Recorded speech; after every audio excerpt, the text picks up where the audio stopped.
In the text we read in class, The Automation of Sight and the Bodily Basis of Vision, author Mark Hansen notes that in the classic movie Blade Runner, our favorite future cop, Rick Deckard, scans his photograph into a 3D rendering machine, where he is able to produce a virtual 3D space from a 2D image.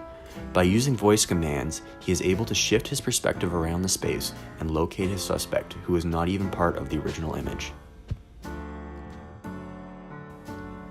This process of going from a 2D image to a virtual 3D world, as shown in the movie Blade Runner, isn't quite possible today, although with augmented reality and things like self-driving cars we're getting pretty close.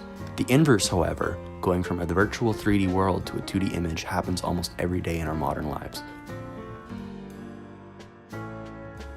If you've ever played a video game, specifically a 3D video game, or watched a Pixar movie, you're familiar with the process of 3D rendering. First, the virtual 3D space is created out of triangles and squares.